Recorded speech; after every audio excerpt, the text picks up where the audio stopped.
pagi dan salam sejahtera. Perkenalkan, nama saya Nelly Febri Trisna. Saya CGP Angkatan 11 dari SD Negeri 17301 Tarutung, Kabupaten Tapanuli Utara. Pada kesempatan ini saya tidak sendiri, saya ditemani oleh Pak Poki Tarigan. Selamat pagi, Pak. Selamat pagi, Bu. Ya, gimana kabarnya, Pak, kira-kira? Kabar baik, Bu. Ya.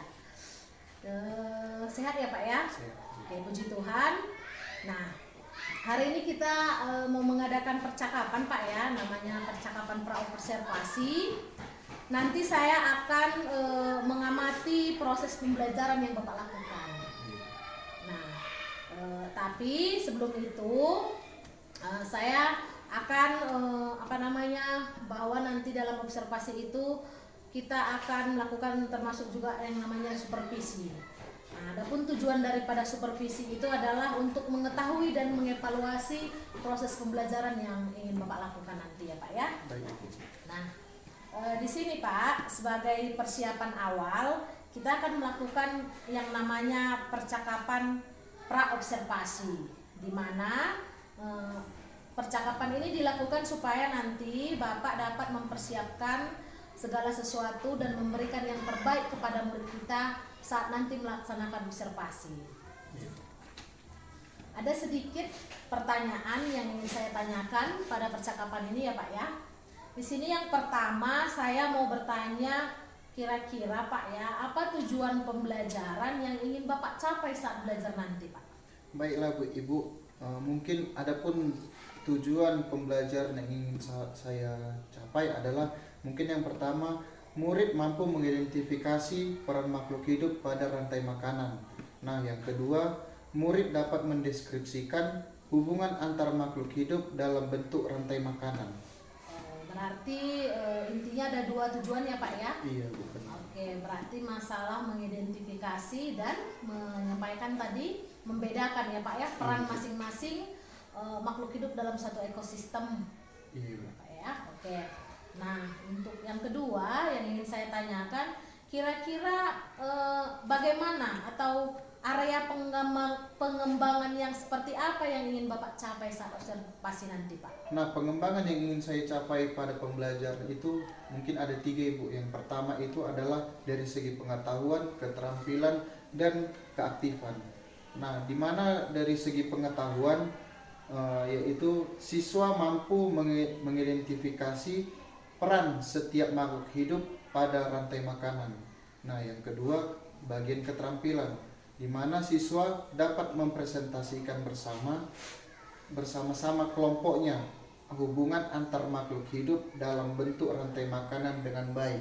Nah, yang ketiga itu ada keaktifan siswa selama belajar, di mana siswa dapat aktif dalam sebuah kelompok mengutarakan pengetahuannya masing-masing. Oke, Pak ya. Berarti saya catat di sini area pengembangan yang Bapak maksud ada 3. Itu kepada yang pertama pengembangan di pengetahuannya ya, Pak ya. Berarti konsepnya ya, Pak, supaya materi yang Bapak sampaikan itu tersampaikan. Kemudian keterampilannya, bagaimana mereka dalam berdiskusi dalam kelompok sehingga nanti mampu mempresentasikannya ya kan, Pak. Dan yang terakhir tadi Bapak ada membahas masalah keaktifan ya, Pak ya. Artinya selama proses pembelajaran Bapak akan melihat setiap murid kita bagaimana dalam proses belajar, apakah baik tanya jawab atau yang sebagaimana dia dalam berkelompok bisa aktif ya, Pak ya. Berarti ada 3 ya, Pak. Nah, untuk pertanyaan saya yang ketiga, Pak, di sini saya ingin mendengar terkait rancangan yang Bapak gunakan, baik itu dari segi strategi, model, atau metode pembelajaran, Pak. Baiklah, Ibu, strategi yang ingin saya sampaikan dalam pembelajaran ini yaitu strategi berdiferensiasi, di mana berdasarkan kesiapan belajar siswa yang diintegrasikan dengan pembelajaran sosial dan emosional. Saya akan melakukan pembagian kelompok sesuai dengan kemampuan, pengetahuan, dan keterampilan serta keaktifan siswa. Nah, selanjutnya untuk model pembelajaran yang saya gunakan itu adalah pembelajaran kooperatif. Dan metode metode yang saya gunakan adalah demonstrasi, di mana bukan hanya demonstrasi aja Bu, ada demonstrasi, tanya jawab, diskusi dan penugasan. Oh, berarti untuk metodenya bervariasi ya Pak Iya, ya. Bu. Oke, berarti tadi Bapak menjelaskan strategi kita itu berdiferensiasi tapi terintegrasi dalam pembelajaran sosial emosional ya Pak. Iya. Kemudian modelnya tadi yang Bapak sebutkan adalah menggunakan Pembelajaran kooperatif. kooperatif gitu ya Pak ya. Oke Pak, cukup jelas. Kemudian Pak, kira-kira untuk media pembelajaran yang akan Bapak gunakan di kelas itu media apa aja nanti ya Pak kira-kira? Mungkin media yang saya gunakan itu Ibu seperti PowerPoint, media gambar-gambar, itu gambar-gambar hewan ya Bu ya, sesuai dengan ekosistemnya. Nah, ada LKPD juga, serta bagian untuk apanya Bu, ada di situ lidi, styrofoam, lem, pensil warna dan lain sebagainya. Oh, berarti PowerPoint-nya udah Bapak persiapkan terlebih dahulu maksud Bapak tadi ya Pak ya? Sudah Ibu. Oh, berarti secara berkelompok dipandu dengan LKPD ya Pak ya? Berarti tadi ada juga Bapak bahas ada styrofoam, ada lidi dan sebagainya, berarti itu medianya konkret, bentuk konkret yang mau digunakan untuk dalam praktiknya nanti ya Pak ya? Iya. Cukup lengkap ya Pak ya, luar biasa ya Pak ya. Oke Pak ya. Kira-kira Pak ya, dari semua yang udah Bapak sampaikan tadi, kira-kira kapan rencana Bapak melaksanakan itu Pak? Saya akan melaksanakannya besok Bu, hari Selasa, di mana pada les 1 dan sampai ketiga di kelas 5. Berarti besok hari Selasa ini berarti Bapak masuk di pelajaran IPAS di kelas 5 ya Pak ya? Iya Ibu. Oke Pak ya, berarti besok saya akan datang Pak. Saya akan masuk, saat Bapak observasi saya akan mencatat, saya melihat dan memperhatikan apa yang kita perbincangkan tadi, supaya nanti saya dapat menemukan apakah segala yang sudah kita sampaikan tadi sudah tercapai dengan baik ya Pak ya. Iya Bu. Nah, nanti Pak, setelah observasi kita akan melakukan percakapan kembali ya Pak, di mana nanti itu dilakukan sebagai percakapan pasca observasi namanya Pak ya. Baik. Berarti di sini sebelum saya akhiri Pak, apa yang kira-kira Bapak dapatkan dari percakapan kita hari ini Pak? Nah, adapun yang saya dapat dari percakapan ini adalah saya mendapat gambaran jelas hal-hal yang akan dilihat dari segi dari saya pribadi saat observasi dan kelengkapan media yang saya gunakan nantinya. Berarti Bapak sudah dapat gambaran kira-kira rancangan Bapak apa yang kurang atau apa nanti semuanya sudah lebih jelas sekarang ya Pak ya.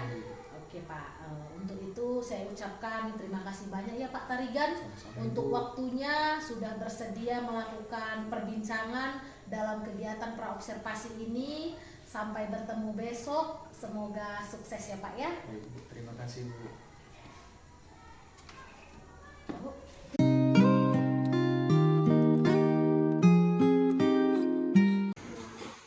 Oke, selamat pagi. Pagi, Pak. Selamat pagi. Pagi, Pak. Apa kabarnya hari ini? Luar biasa, fantastis. Yes, yes, yes. Bagus, senang.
saya ini?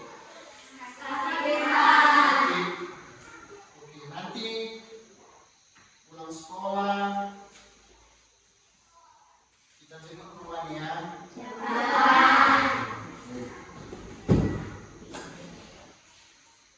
Nah, pada pagi hari ini kita belajar tentang rantai makanan. Tentang apa? Sebelum Bapak lanjutkan, Bapak mau bertanya dulu. Siapa yang tadi di sini makan? Bagus. Turun tangan. Nah, Bapak mau nanya, apa gunanya kita untuk makan? Iya, supaya dapat melakukan aktivitas dengan baik. Apa lagi? Iya, apa lagi? Apa lagi? Supaya? Iya, bagus. Mempunyai energi. Apa lagi? Iya, supaya konsentrasi. Kalau kita nggak makan, nggak konsentrasi belajar. Energi kita pun nggak ada. Jadi biasakan setiap pagi kita harus supaya dapat memperoleh energi. Nah,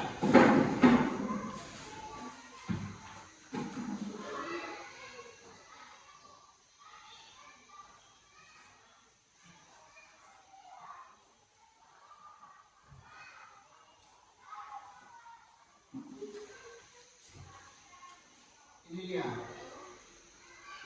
rantai makanan. Rantai makanan itu, rantai itu kayak mana itu?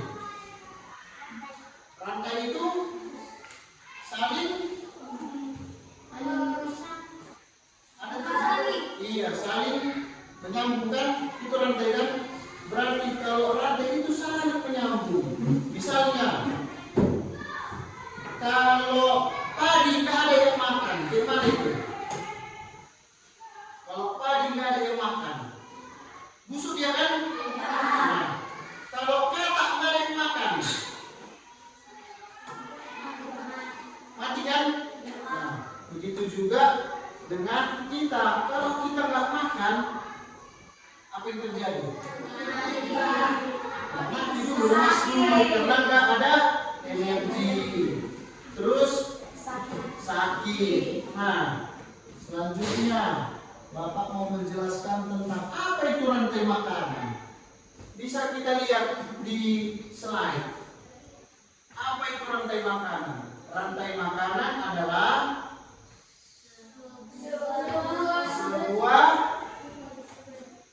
sebuah peristiwa makan dan dimakan antara sesama makhluk hidup dengan urutan kurang jelas ya, dengan urutan tertentu. Terus yang di bawahnya rantai makanan menggambarkan perpindahan energi dan nutrisi dari satu organisme ke organisme lainnya. Nah, kenapa dibilang perpindahan energi? Misalnya padi dimakan tikus. Berarti kan tikus memakan padi, berarti tikusnya memperoleh energi dari padi kan? Nah, itulah yang dimaksud dengan rantai makanan. Nah, yang kedua, pada rantai makanan setiap makhluk hidup memiliki peran-perannya masing-masing. Itu sebelumnya kan mungkin di kelas 4 kita belum pelajari tentang apa itu produsen, konsumen, dan terakhir apa itu terakhir? Dan penggunaan. Nah,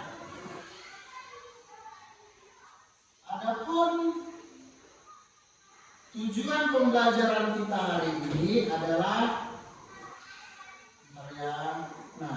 adapun tujuan pembelajaran kita hari ini yang pertama, peserta didik dapat identifikasi orang makhluk hidup pada rantai makanan. Yang kedua, Kesetaraan ini dapat mendeskripsikan hubungan antar makhluk hidup dalam bentuk rantai makanan.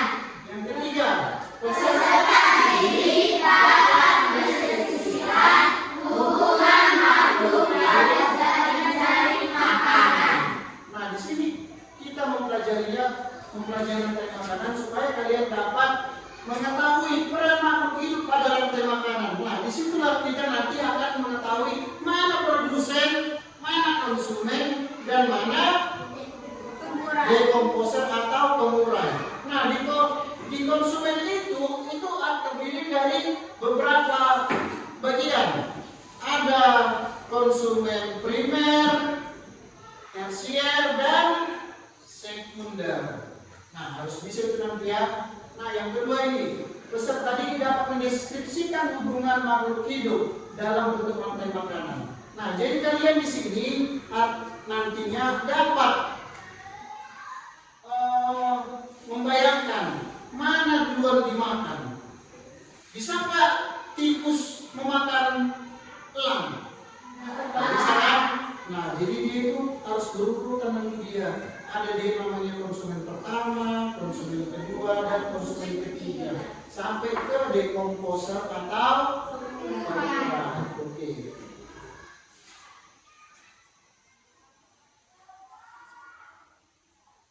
Nah, sebelumnya kita sudah membagi kelompok gaya belajar. Nah, gaya belajar dan minat masing-masing peserta didik. Nah, yang sebelumnya sudah membagi kelompoknya, Bapak mau tanya dulu. Ini kelompok apa? Kelompok tulis. Bagus, masih ingat kelompoknya. Kelompok ini kelompok apa? Kelompok? Bagus. Yang ini kelompok? Oke, di sini Bapak membagi kelompok sesuai dengan minat dan gaya belajar kalian masing-masing. Di sini ada yang ahli menulis, ada ahli bercerita, dan ada ahli menggambar. Nah, inilah sebabnya Bapak bagi tiap kelompok. Oke. Nah, kita lanjut.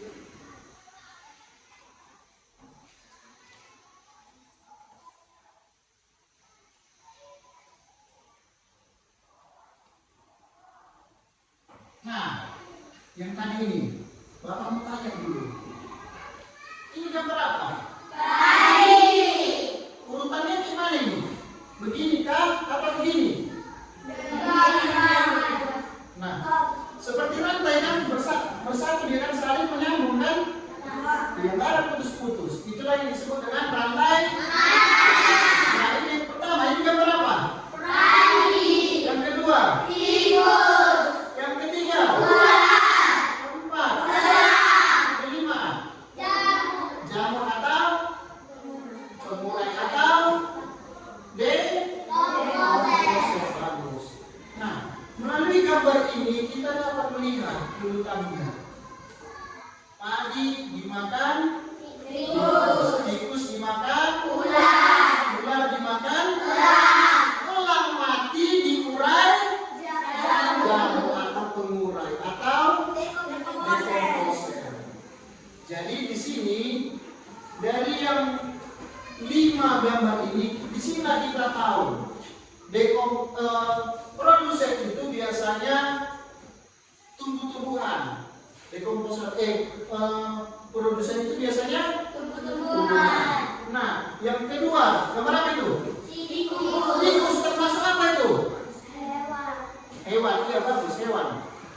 Kalau di rantai makanan itu kan ada yang pertama produsen, konsumen, dan dekomposer. Nah, masuk kita ke sini. Tikus termasuk konsumen. Ular termasuk konsumen. Elang termasuk jamur termasuk pengurai atau dekomposer. Sekarang masuk lagi kita. Tikus konsumen padi. Berarti dia yang pertama kali memakan padi kan? Jadi bisa disebut dengan tikus itu termasuk dengan konsumen bagus, konsumen tingkat 1. Tepuk tangan dulu. Nah, saya masih pada ular. Karena udara tadi konsumen pertama, berarti ular termasuk konsumen tingkat 2. Bagus. Karena ular memakan tikus, konsumen tingkat 1, berarti ularnya tingkat 2. Nah, setelah ular, gambar apa yang kita lihat? Elang. Elang termasuk apa yang kita bawa bilang? Konsumen. Konsumen kita berapa? 3. Karena apa dibilang 3?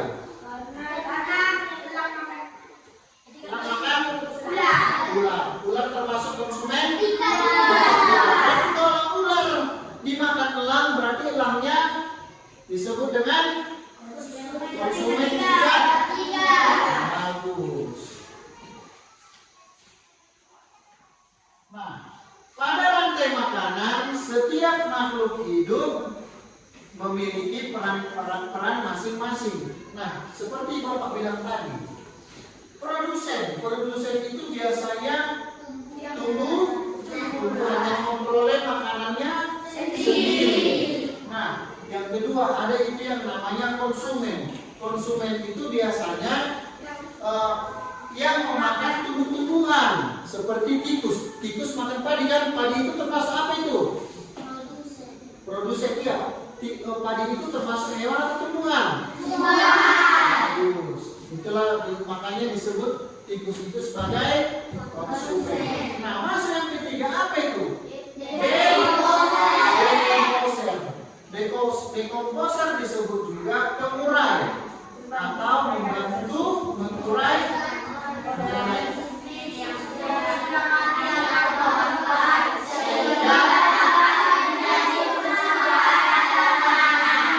dekomposer itu bisa berupa jamur, bisa berupa cacing, bisa berupa bakteri. Nah, misalnya mati, gak ada yang menguraikan, tusuk kan, bau kan, harus ada yang menguraikan. Biar itulah nanti pengurai itu diserap oleh tanah, tanah itulah nanti jadi pupuk bagi tanaman, bagi padi, bagi tanaman lah. Oke? Lanjut. Inilah contoh produsen pada rantai makanan. Yang pertama itu gambar apa itu? Yang kedua? Apa itu tadi? Ada sayur kol, ada brokoli, ada bayam, ada sawi. Nah, yang ketiga apa itu? Pohon. Biasanya di pohon ada apa itu? Nah, yang memakan buah itu biasanya apa? Ada beberapa ulat. Kan biasa ada di pohon ulat kan?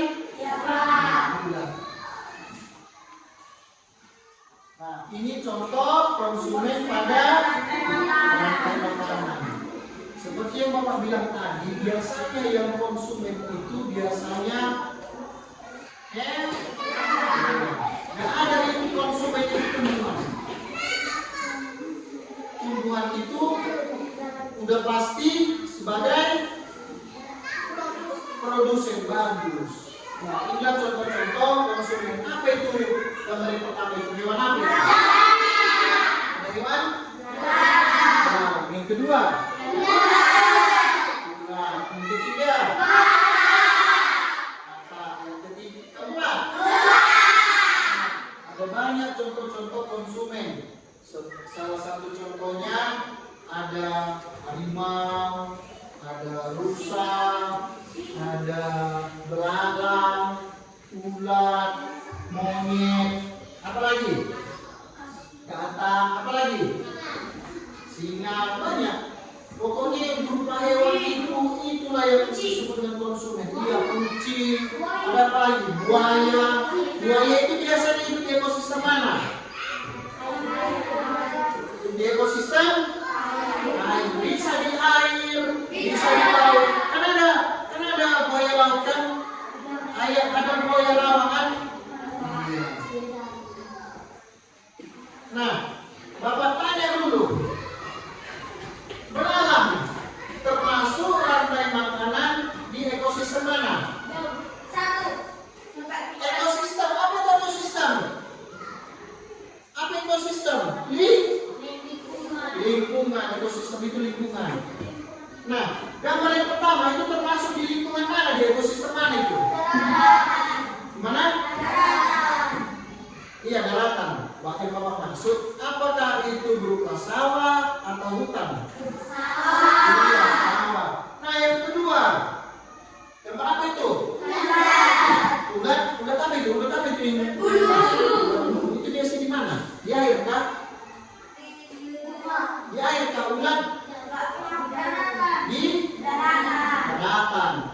paling tepatnya di tumbuh-tumbuhan, di pohon-pohon, iya kan? Nah, jadi dia termasuk di ekosistem, misalnya kita sebut dengan ekosistem hutan. Karena kan di hutan banyak ulat, di kebun pun banyak ulat. Biasanya yang menyerang tanaman-tanaman petani itu apa biasanya? Ulat. Apa yang dimakan? Tumbuh-tumbuhan kan? Sayur-sayuran. Makanya ini disebut sebagai konsumsi. Nah, gambar yang ketiga, itu gambar apa itu? Kenapa dia disebut dengan konsumen? Iya, bisa. Karena kata itu memakan hewan atau tumbuhan. Iya kan? Berarti kalau misalnya di ekosistem sawah, kata itu termasuk konsumen tingkat berapa? Kata biasanya makan apa? Makan cacing. Bisa makan belah. Nah, jadi kata itu termasuk konsumen tingkat berapa? Tingkat 3. Ayo, siapa yang bilang 2? Siapa yang bilang 3? Iya, yang betul tingkat 2. Karena belalang, makan apa dia? Daun, berarti konsumen tingkat 1. Masuk ke kata konsumen tingkat 2. Itu dia, jangan salah lagi ya. Nah, yang keempat, yang berapa itu? Ada gambar? Ular bisa makan apa? Ular. Apa lagi? Ayam. Apa lagi? Makan? Mau dia makan kata? Baru katanya. Makan apa lagi? Iya, mungkin kalau mau elang laut dia makan ikan laut, ya kan? Nah, setelah elang, siapa yang makan elang? Nggak ada yang makan dia kan? Nah, sampai dia mati, disitulah jadi siapa yang makan dia?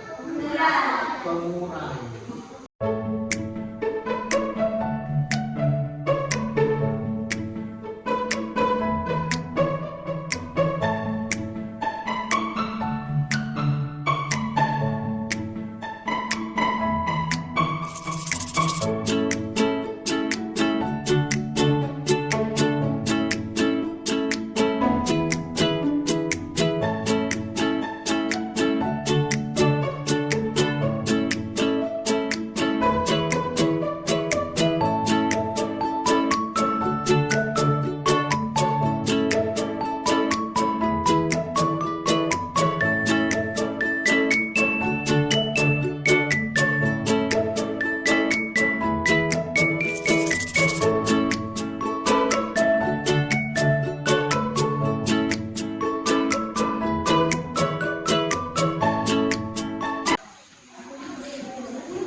Udah siap kamu tulis?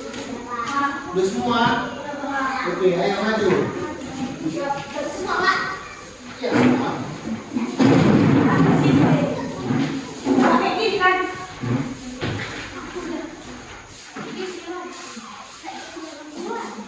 Baris.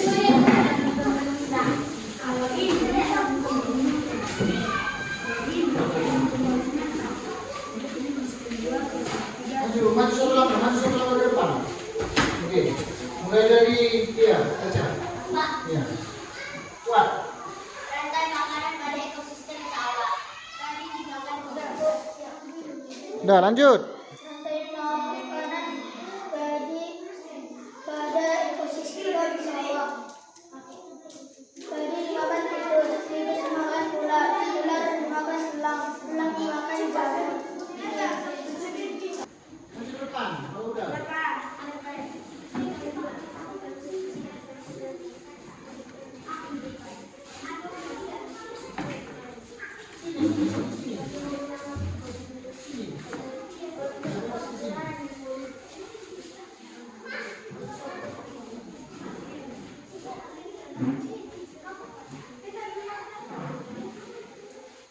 Dimulai dari dewan. Jelaskan dulu. Jelaskan apa-apa aja yang digambar itu.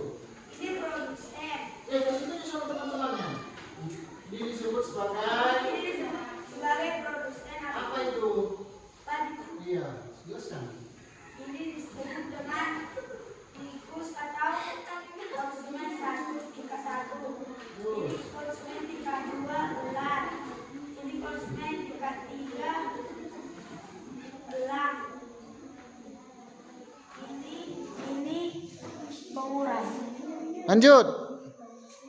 Ini mikroorganisme dimakan ikan. Tingkat 1. Burung bangor tingkat 2. Buaya tingkat 3. Ini rumput produsen. Kelinci konsumen tingkat 1.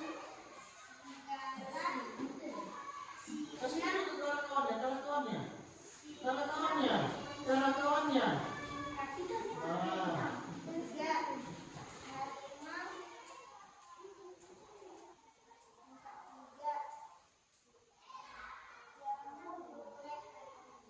Lanjut.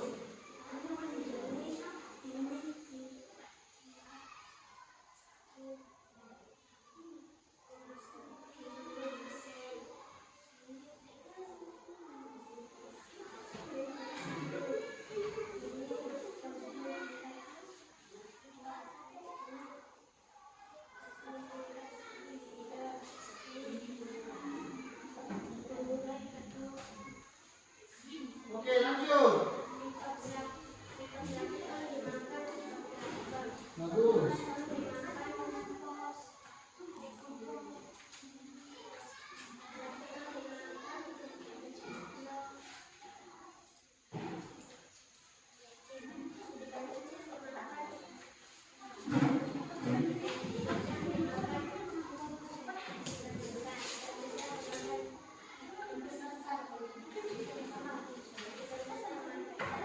Oke, lanjut.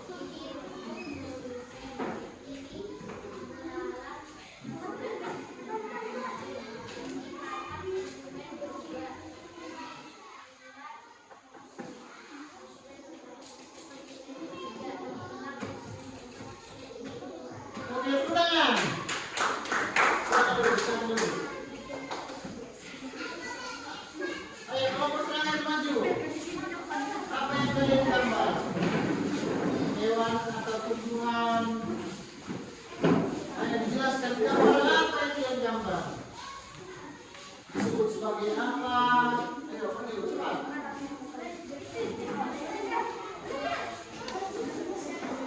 Lanjut. Gambar tikus. Tikus termasuk? Konsumen tingkat 1. Oke. Tadi Pak. Termasuk? Produsen. Bagus. Tepuk tangan. Silakan duduk. Di sini Bapak ada lembar evaluasi.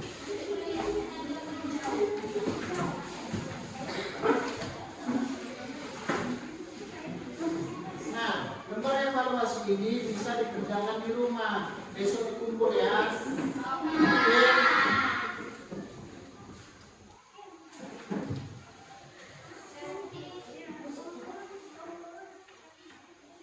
Bisa disimpan bukunya.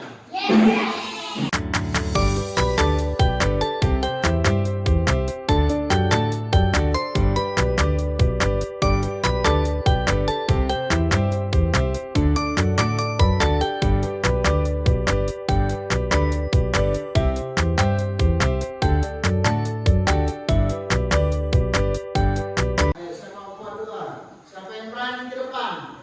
Angkat tangan. Laki-laki 1, perempuan 1. Ayo cepat, maju. Satu lagi. Maju. Apa laki-laki 2?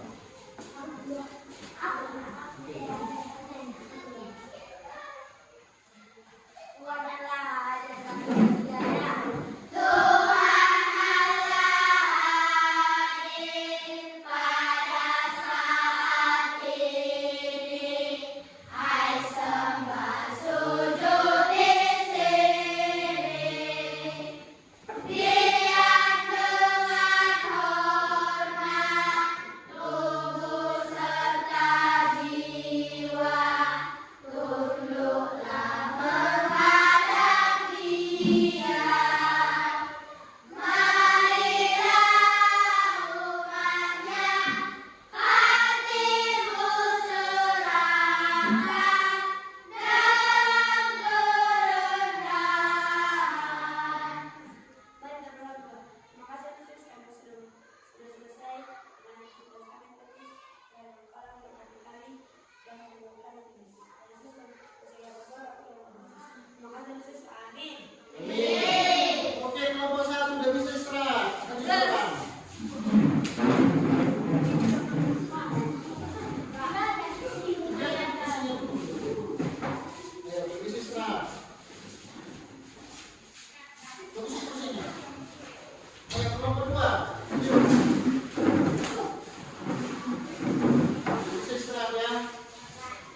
Selamat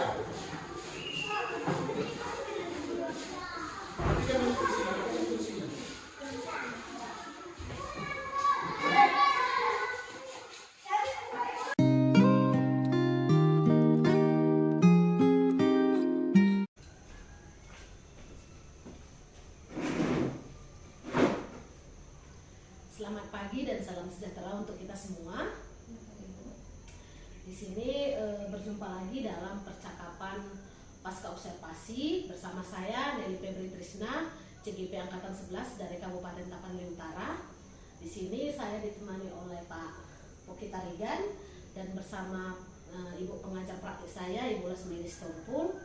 Dan di sini saya akan melakukan kegiatan pasca observasi, di mana nanti saya akan memberikan beberapa pertanyaan kepada Bapak terkait daripada proses observasi yang sudah Bapak lakukan, sejauh mana pembelajaran yang sudah Bapak terapkan di kelas ya Pak ya.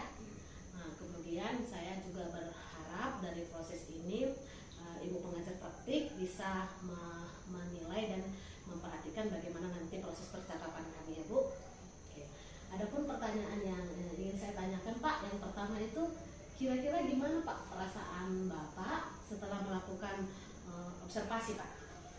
Ibu, terima kasih atas pertanyaannya.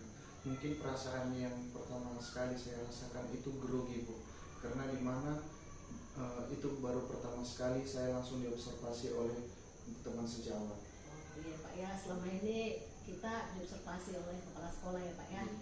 Oke, kemudian Pak yang kedua, kira-kira bisa kira-kira pertanyaan saya yang kedua, bisa kira-kira Pak diceritakan kembali area pengembangan apa yang kemarin dan langkah-langkah atau tahapan yang sudah Bapak lakukan di kelas Pak? Baik Bu, adapun tahap-tahap yang saya lakukan dalam pembelajaran yaitu yang pertama mungkin membuat perangkat pembelajaran yang lengkap. Nah, untuk area pengembangan itu ada dua, yaitu ada aspek pengetahuan dan ada aspek keterampilan. Di mana dalam aspek pengetahuan, yang pertama siswa dapat mengidentifikasi rantai makanan berdasarkan ekosistemnya. Nah, yang kedua siswa dapat mengidentifikasi peran makhluk hidup pada rantai makanan. Nah, dalam aspek keterampilan, yang pertama itu siswa mampu bekerja sama dengan kelompok sesuai dengan LKPD tugas kelompoknya. Nah, yang kedua, siswa dapat menampilkan hasil tugas kelompoknya di depan kelas. Ya Pak ya, berarti Bapak ini menyiapkan ya Pak ya perangkat pembelajaran lengkap. Kemudian aspek area pengembangan di situ ada dua ya Pak ya, pengetahuan dan keterampilan ya Pak ya. Oke. Untuk pertanyaan selanjutnya Pak, kira-kira Pak ya, menurut Bapak area pengembangan yang tadi Bapak maksudkan itu sudah Bapak lakukan atau sudah Bapak lakukan dan kira-kira sudah berhasil atau tidak Pak? Iya Bu, terima kasih. Menurut saya Bu, saya sudah melakukannya dengan baik meskipun masih ada sedikit beberapa kekurangan. Berarti Bapak merasa itu sudah Bapak lakukan dengan baik, hanya saja masih terdapat kekurangan.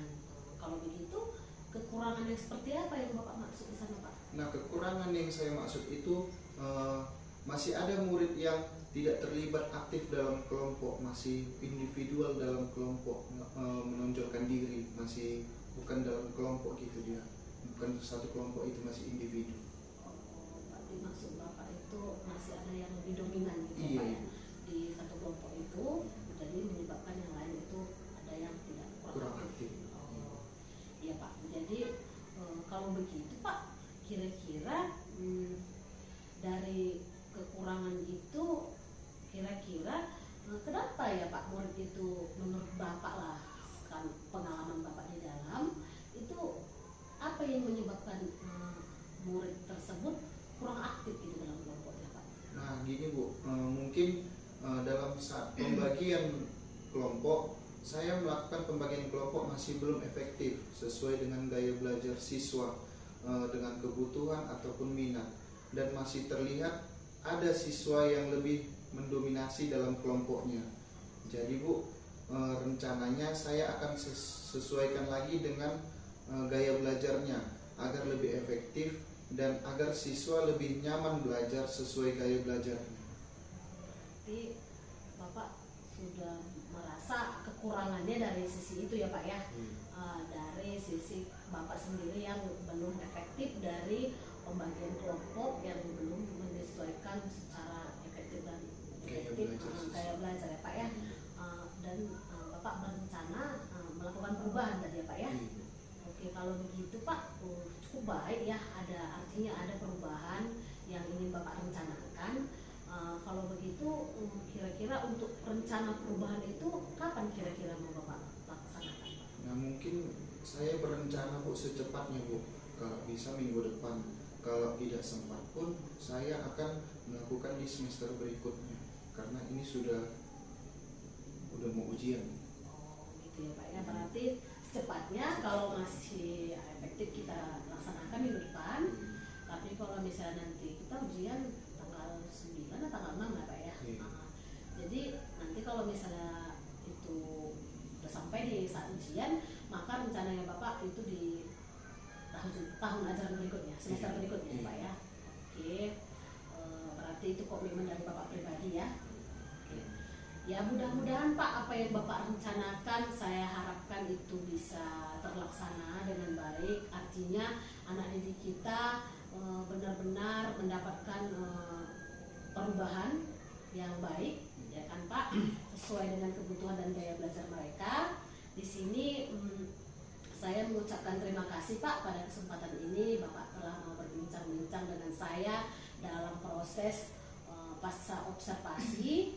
Di sini juga saya kita telah melakukan 3 tahapan ya Pak ya. Dari awal kita telah melaksanakan pra observasi, kemudian kita juga sudah melakukan observasi langsung di kelas, dan ini yang tahap yang terakhir pasca observasi.